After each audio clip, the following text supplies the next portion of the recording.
Hello friends, आज का video में क्या पढ़ाने जा रहे हैं? दूरी और विस्थापन, डिस्टेंस और डिस्प्लेसमेंट। तो पहले दूरी के बारे में पढ़ते हैं कि दूरी क्या है। तो किसी वस्तु द्वारा तय की गई तय किए गए किसी वस्तु द्वारा तय किए गए दूरी क्या है? किसी वस्तु द्वारा तय किए गए मार्ग की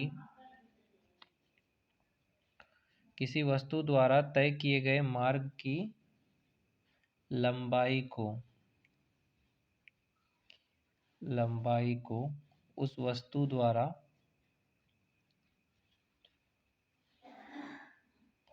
चली गई क्या कहते हैं? दूरी, यानी डिस्टेंस कहते हैं। डिस्टेंस क्या है? किसी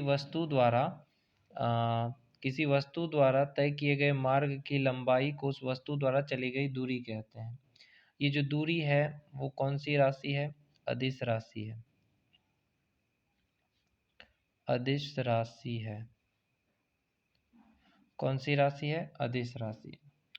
तो दूरी क्या है? जैसे यहाँ से हम चले, यहाँ पे पहुँचना है, तो यहाँ से गाड़ी चला, ऐसे करके यहाँ तक पहुँच गया। तो ये यहाँ से लेकर के ए पॉइंट से लेकर के जो बी पॉइंट तक पहुँचा है, उसी को हम क्या कहेंगे? डिस्टेंस कहेंगे, दूरी कहेंगे। किसी वस्तु द्वारा तय किए गए मार्ग की लंबाई को, ये जो मार्ग है इसकी जो लंबाई है उसको हम क्या कहेंगे? दूरी कहेंगे। और विस्थापन क्या होता है? विस्थापन को क्या कहते हैं अंग्रेजी में? डिस्प्लेसमेंट। डिस्प्लेसमेंट क्या होता है? किसी वस्तु की प्रारंभिक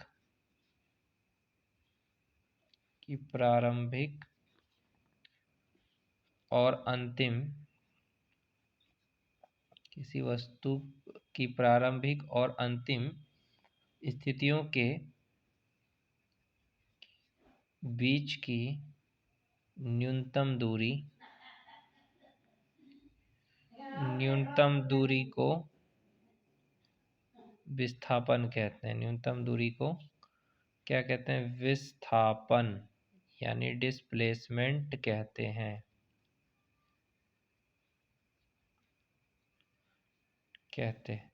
तो डिस्प्लेसमेंट क्या होता है ये भी बता देता हूँ। किसी वस्तु की प्रारंभिक और अंतिम स्थिति के बीच न्यूनतम दूरी। यहाँ प्रारंभिक स्थिति और अंतिम स्थिति के बीच जो ये न्यूनतम दूरी है, अगर पॉइंट भी है तो उसी को हम क्या कहेंगे? विस्थापन कहेंगे। और ये कौन सी राशि है? विस्थापन क्या है? डिस्प्लेसमेंट क्या है? सदिश राशि है, वेक्टर क्वांटिटी है, इसकी दिशा है। दूरी अदिश राशि है। जैसे कि यदि कोई चीज़ है, उसको हम ऊपर की ओर फेंकेंगे तो वो h ऊंचाई पे जाकर फिर उसी स्थान पे आ गया, तो उसके द्वारा चली गई दूरी क्या होगी? 2h।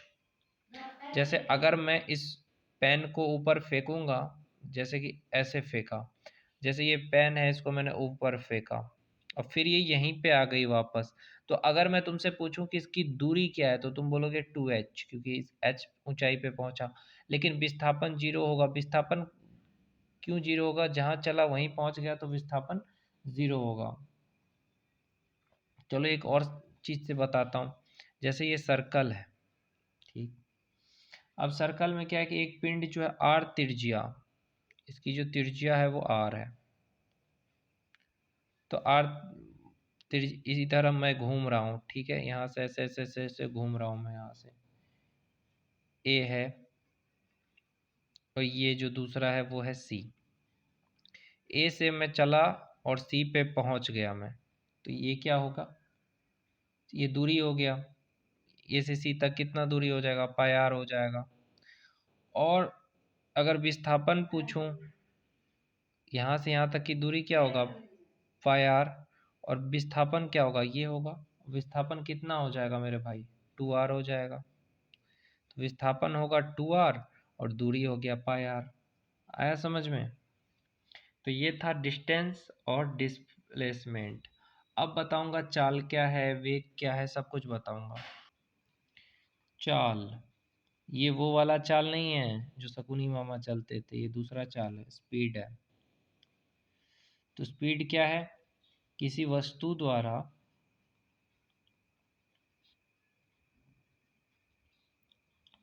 एकांक समय में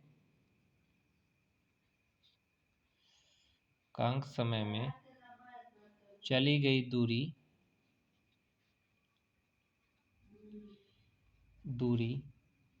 को उसकी चाल कहते हैं, स्पीड कहते हैं। आया समझ में? किसी वस्तु द्वारा एकांक समय में चली गई दूरी को उसका चाल कहते हैं। और चाल क्या होता है? दूरी बाय समय अंतराल। क्या किसी वस्तु द्वारा एकांक समय में चली गई दूरी, जो समय में चली गई दूरी है, इसी दूरी को क्या कहेंगे? चाल कहेंगे। चाल बराबर कितना दूरी तय किया और कितना समय लगा, उसी को चाल कहेंगे। मतलब ये जो गाड़ी है यहाँ से चला ऐसे करके यहाँ तक पहुँचा, तो ये कितना दूरी तय किया और कितना समय में पहुँचा, उसी को हम क्या कहेंगे? चाल कहेंगे, स्पीड कहेंगे।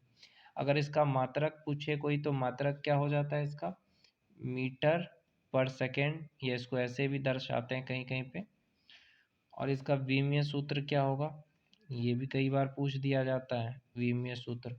तो इसका हो जाता है LT-1।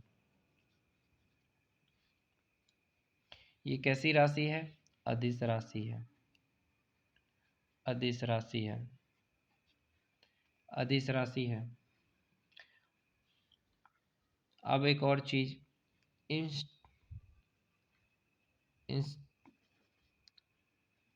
इंस्टेंटेनियस स्पीड, इसको अंग्रेजी में कहते हैं तात्क्षणिक, हिंदी में कहते हैं तात्क्षणिक चाल।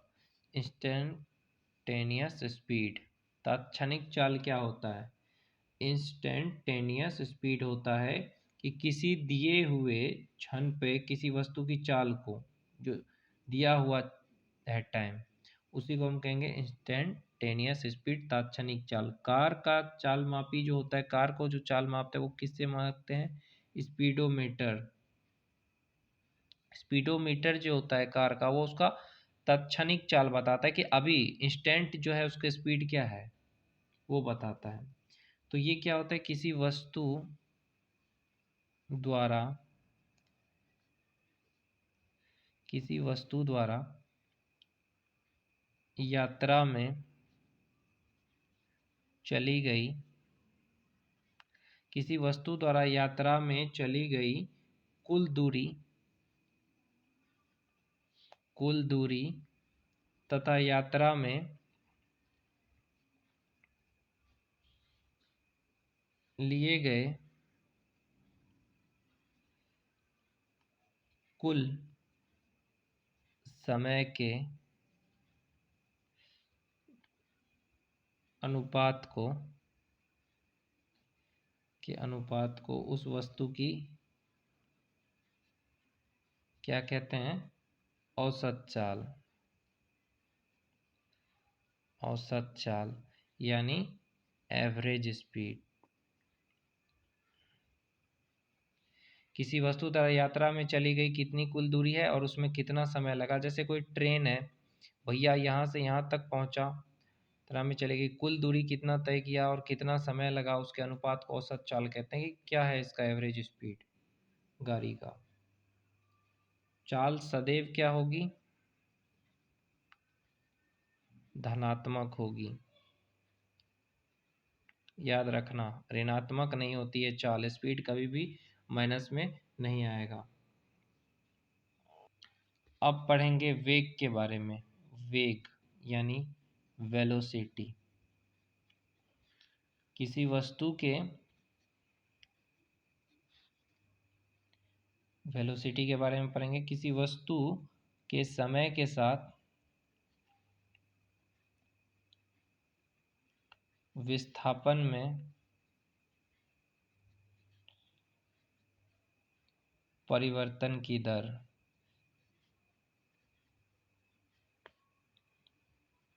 उसका वेग वेलोसिटी कहते हैं। किसी वस्तु के समय के साथ विस्थापन में परिवर्तन की दर को क्या कहते हैं? वेग का फॉर्मूला क्या होता है वेलोसिटी का? कितना विस्थापन है और कितना समय अंतराल है। Displacement by time. वेलोसिटी होता है, डिस्टेंस क्या होता है? डिस्टेंस क्या होता है? स्पीड क्या होता है? अब ये भी बताया। डिस्टेंस का मतलब बताया ना कि यहाँ से चलेगा ऐसे ऐसे करके यहाँ तक पहुँचेगा, ये हो गया शॉर्ट शॉर्ट, यहाँ से यहाँ तक पहुँचा डिस्प्लेसमेंट। स्पीड क्या हुआ? यहाँ से यहाँ तक चलने में जो समय लगा और कितना दूरी तय किया, तो दूरी बटे स्पीड बराबर डिस्टेंस बाय टाइम, और वेलोसिटी बराबर डिस्प्लेसमेंट बाय टाइम। इसका मात्रक क्या हो जाता है? वेलोसिटी का मात्रक, इसका मात्रक हो जाता है मीटर पर सेकेंड। ये इसको लिख सकते हैं, मीटर पर सेकेंड को ऐसे भी लिख सकते हैं। इसको बीमीय सूत्र जो है इसका, बीमीय सूत्र इसका हो जाता है L t-1। ये कैसी राशि है? सदिश राशि है, याद रखना ये सदिश राशि है। और अगर मैं वेलोसिटी निकालना है मुझे, सदिश राशि करके बता रहा हूँ, तो x2 minus x1 bye t2 minus t1 कर लिख सकता हूँ इसको, या इसको मैं इस तरह से भी लिख सकता हूँ x बाय टी। और इसी को हम क्या कहते हैं, अगर लिमिट में आ जाए तो v बराबर limit t tends to 0 by T क्या हो जाएगा? dx by dt। इसको कहते हैं हम तात्क्षणिक वेग। आया समझ में? अब एक कॉन्सेप्ट रहा है त्वरण। त्वरण में क्या होता है? वेग में परिवर्तन बटे समय। वो अगले वीडियो में बताऊंगा। अगर वीडियो पसंद आ रहा है तो लाइक करना है, शेयर करना है, चैनल को सब्सक्राइब करना है।